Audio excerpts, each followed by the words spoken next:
सहना भवतु सहनौ भुनक्तु सह वीर्यं करवावहै तेजस्विनावधीतमस्तु मा विद्विषावहै। ॐ शान्ति शान्ति शान्तिः। ॐ नमो नारायणाय।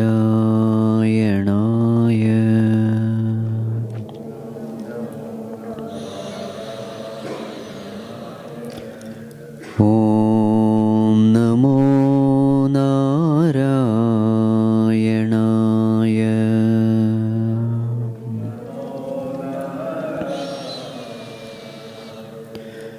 ॐ नमो नारायणाय।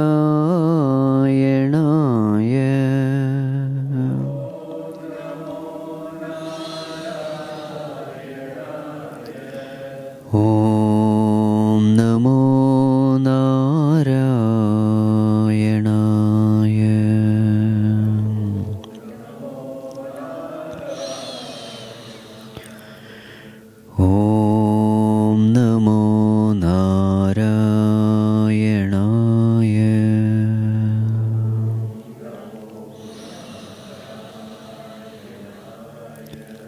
ॐ नमो नारायणाय। ॐ नमो नारायणाय।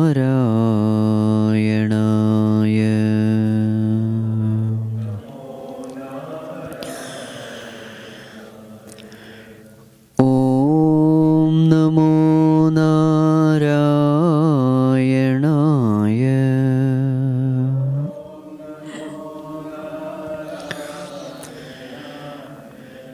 ॐ नमो नारायणाय।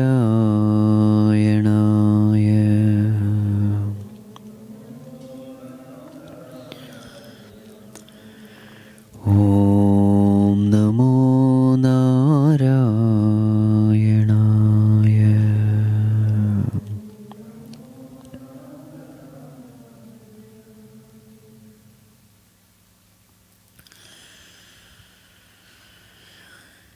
सदाशिवसमारम्भां शङ्कराचार्यमध्यमाम् अस्मदाचार्यपर्यन्तां वन्दे गुरुपरम्परां।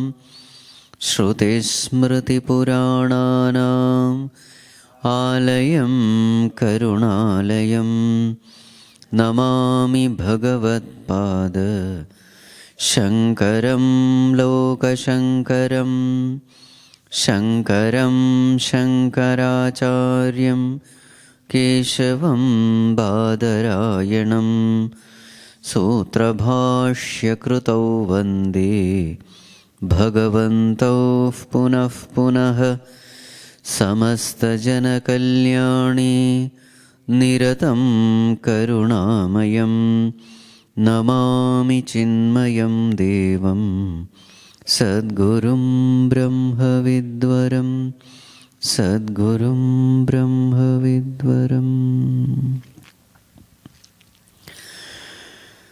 Let us chant the first verse, page number 1.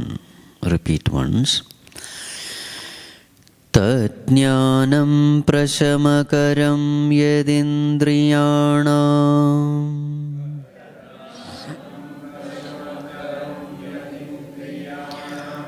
तज्ज्ञेयं यदुपनिषत्सु निश्चितार्थम्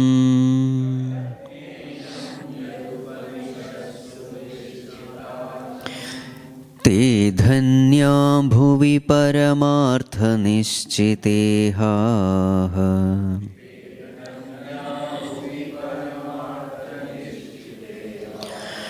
शेषास्तु भ्रमनिलये परिभ्रमन्तः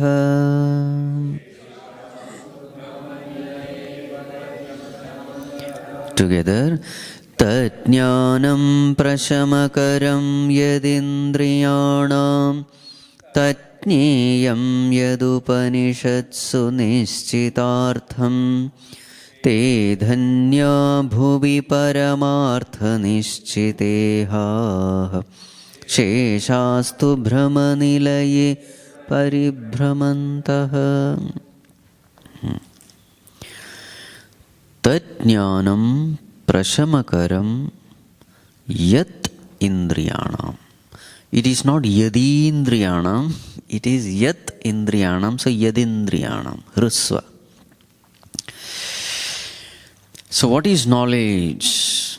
Tatjnanam, that is knowledge. Yat, that which is indriyanam prashamakaram, that which quietens the mind and the senses, that alone is knowledge.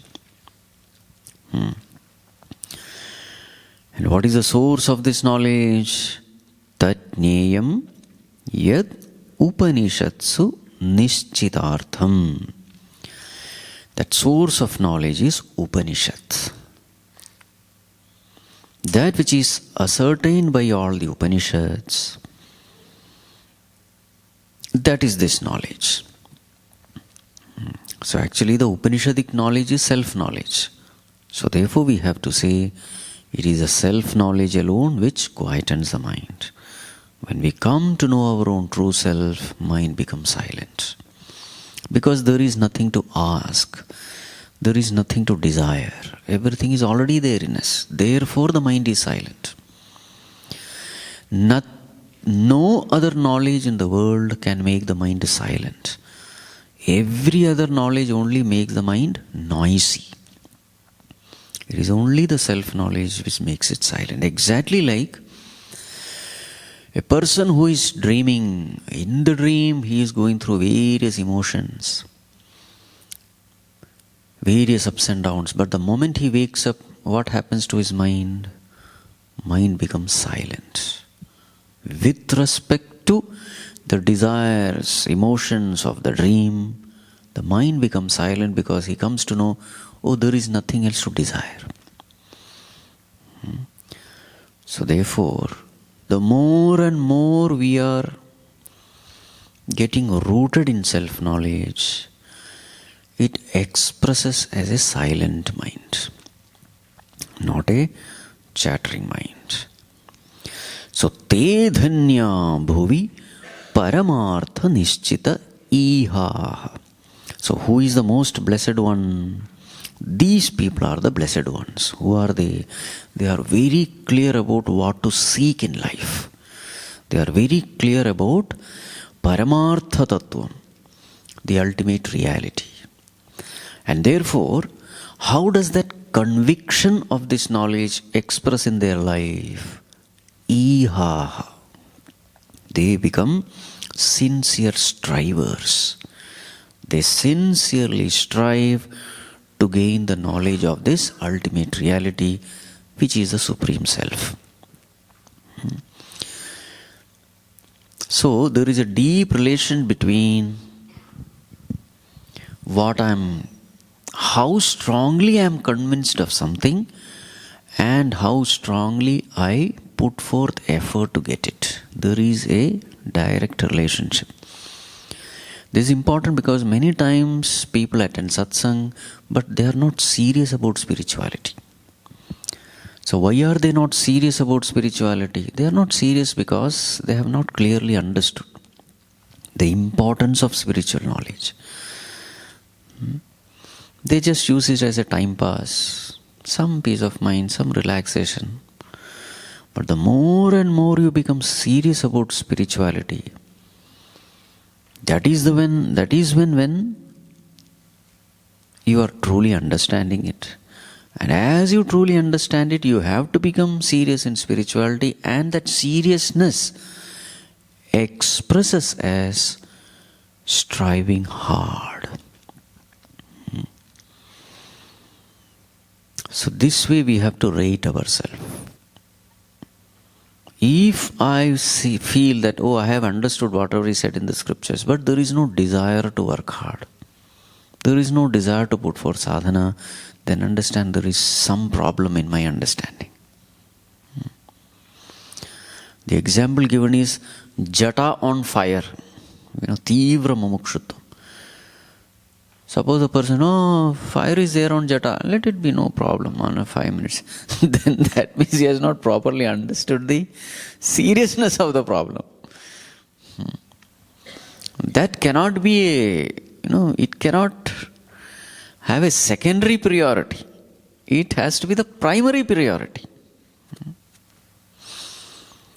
So therefore, te dhanya, they alone are blessed ones, who are sincerely striving to know their own self, to gain the knowledge of the Upanishadic truth. What about others? Sheshastu brahmanilaye paribhramanta. Others are just wandering, paribhramanta. Wandering where? Brahmanilaye, in the world of illusion. Giving so many unnecessary things as the priority of life, wasting their time in all useless things in the world. There are so many useless things happening all around the world. They give lot of importance to it, they waste time in it, and nowadays we have this internet, so whatever is happening anywhere, right in your mobile phone, you can see it. So therefore, there are umpteen number of fields where we can distract ourselves. They are all brahmita, completely deluded. Only those people who keep this as the highest goal, they alone are dhanya. They are also living in the world, they are also having worldly problems, worldly duties, worldly responsibilities, family duties are there. But the goal is very clear. Such people who fulfill all their responsibility and duties only to fulfill this desire, this goal, they alone are blessed ones. So therefore, the goal of life is this. And expression of knowledge is quietening of mind and senses. Bhagavan, what is that effort which we must do in our life in order to progress in spiritual path? What is that effort we have to do? That is what is mentioned in the next verse, page number 6, second verse. Repeat once. Ādau vijitya vishayan madamoharaga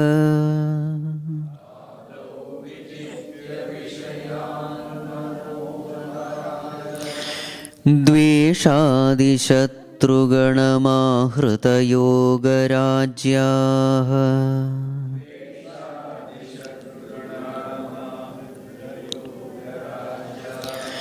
dveshādi shatruganamāhrita yogarājyāha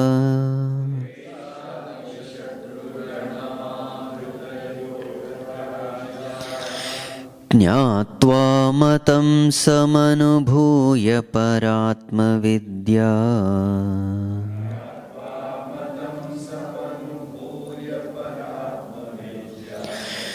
ज्ञात्वा मतं समनुभूय परात्मविद्या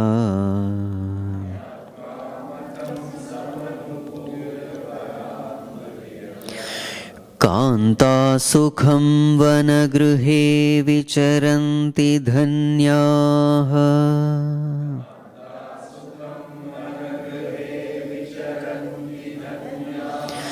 कान्ता सुखं वनगृहे विचरन्ति धन्याः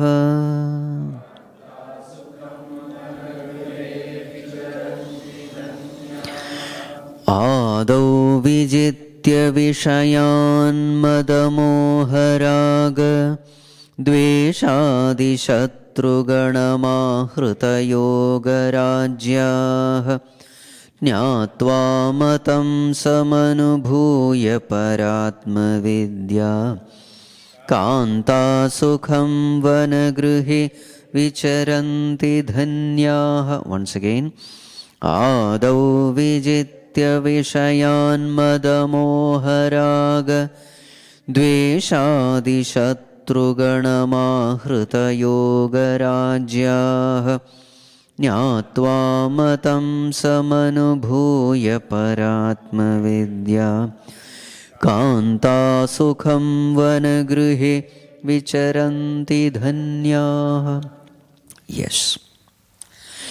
If a king has to rule the kingdom happily, effortlessly, smoothly, if the king has to remain in the kingdom, rule the kingdom, have a happy, peaceful family life, royal life, what he has to do? First, he has to destroy all the enemies. Isn't it? After having destroyed the enemies, then alone the king can happily rule the kingdom. In the same way, we also have a kingdom to rule. What is the kingdom to rule? Yoga Rajya. It is a kingdom of yoga. Yoga means union. Union with whom? Union with God, union with the truth, union with Supreme Self. This is a kingdom. Kingdom of existence, knowledge, bliss. So effortlessly, if you have to be in that kingdom, rule that kingdom, we have to get rid of so many enemies. Who are those enemies? Adau, in the beginning, Vijitya, having conquered, Shatruganam, these hosts of enemies. Who are they? Mada, Moha, Raga, Dvesha, Adi Shatruganam. Mada, arrogance, Moha, infatuation, Raga, likes, Dvesha, dislikes, Adi, etc. So these are the Shatruganam. Where do the Shatruganam come from? Vishayan. They come from our unhealthy interaction with the sense objects. Vishaya. So Vishaya means sense objects. Sense objects means what? Things, beings and situations in the world. Vastu, Vyakti, Paristiti. So when we handle them in the wrong way, unintelligent way, then all these things come. So what are the different? Now here only two samples are given, Mada and Moha. So we have to, whenever such terms are given, either sometimes it is one or two, so we have to understand all the six. What are the six? Kama, Krodha, Lobha, Moha, Mada and Matsari. All the six. They are all nothing but result of unhealthy interactions. So there is a sense object. After interaction, I find sukha in it. Sukha means joy. So when something is giving me joy, I think that object is the source of joy. So therefore, what is the equation I make? This sense object equal to happiness. And once that happiness is made in our psychological level, kama comes. Kama means desiring that object. This object should be there in my life. Only then life is complete. That is called as kama. But then desirers are many, desired objects are few. So there is no guarantee I may get it.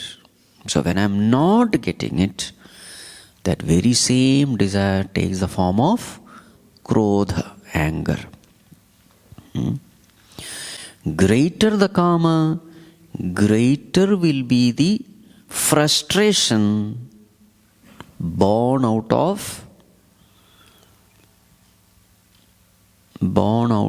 unfulfillment of kama. So I have a desire, I want that object, and then somebody comes preventing me from gaining that object.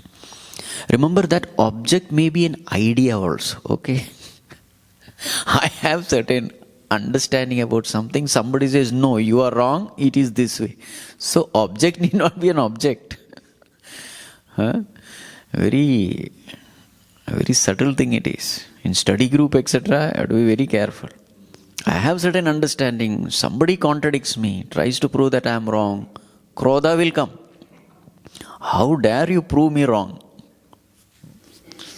So object need not be object. It can be very many things, ideas, concepts. So this kama takes the form of krodha. How strongly I am holding on to that object, that strongly I will become disturbed when I am prevented from gaining that object. So that becomes krodha. So where is krodha coming from? Vishayan. That's why Vishayan and then all those things are said here. Kama, krodha. Third one is lobha, greed. I get it and I find that every time I get it there is joy. So again an equation is made. More of it will give me more of joy. So then there is a lobha, greed. Kama, krodha, lobha. And then fourth one is moha. Moha means what? Infatuation. You are so addicted to it that in the presence of that object, intellect gets paralyzed. It is unable to think. Mind takes over the intellect. My likes and dislikes take over my ability to make decisions, right and wrong. So that which I like, I tend to believe that that is right. That which I dislike, I tend to believe that that is wrong. That person whom I hate, the moment that person comes and tells something, the first reaction is, no, you are wrong. No, I am not going to do what you say.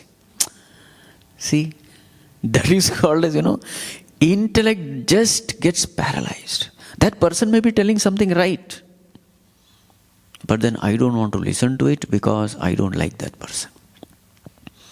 They are all coming under moha, infatuation, where intellect gets frozen, paralyzed, jammed, making me incapable to take right decisions. So then understand, kama has taken the form of moha. See, preferences are okay. Everyone will have. Indriyasya artho ragadvesho vyavastito.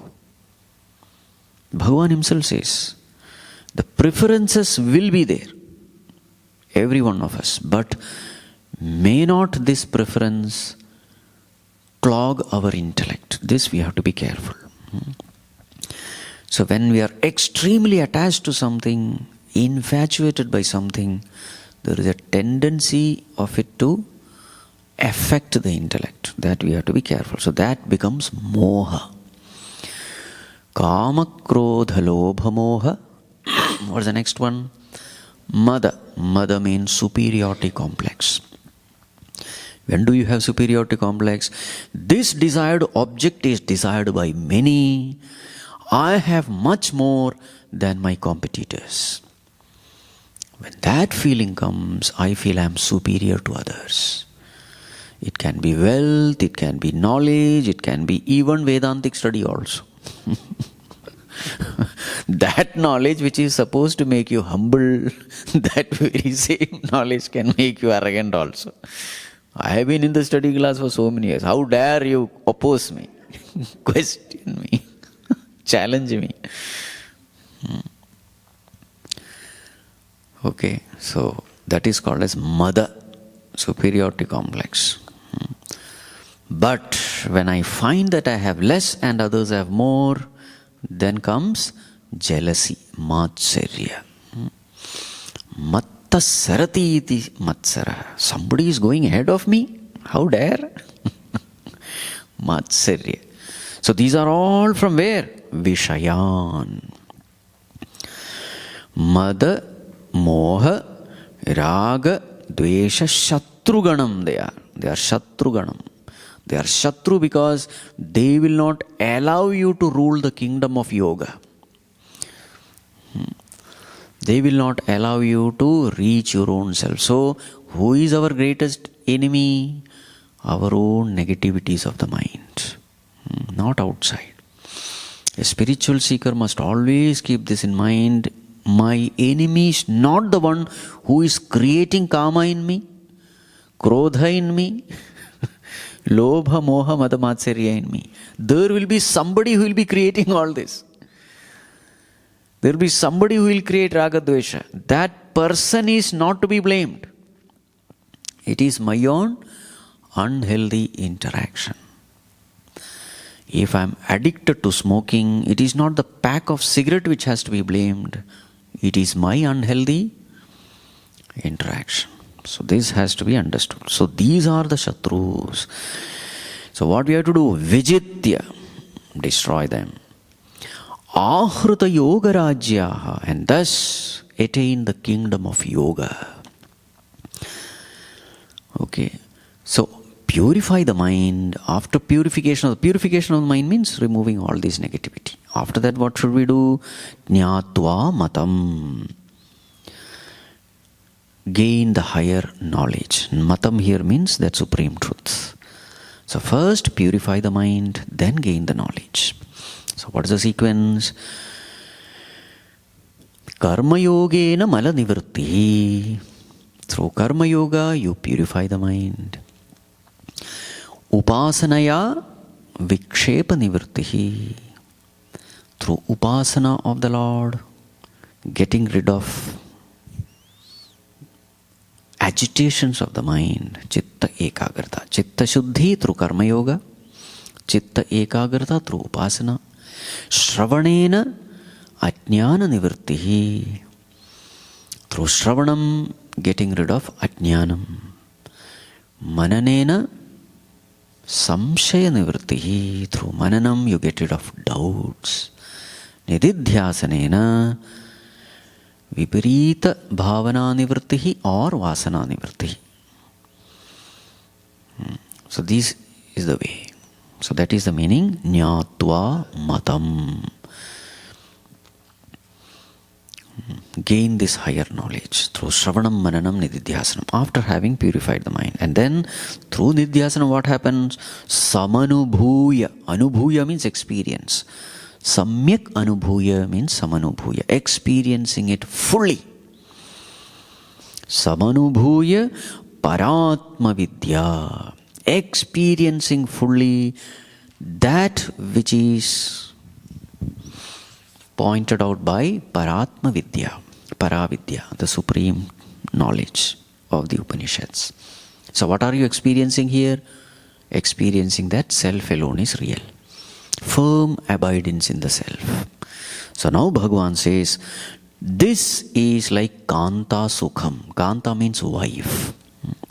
So just like that king, he destroys all the enemy, rules the kingdom, and is happily staying with his wife.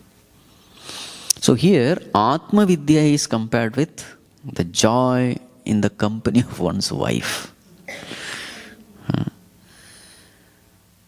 Okay.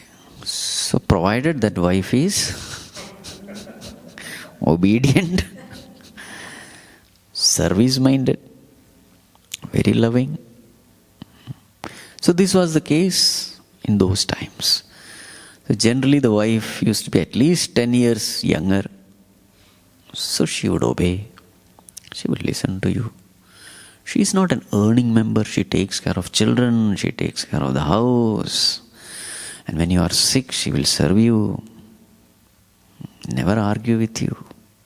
Never complaining. Then life becomes very peaceful, when your partner is of that type. Otherwise it's a pain.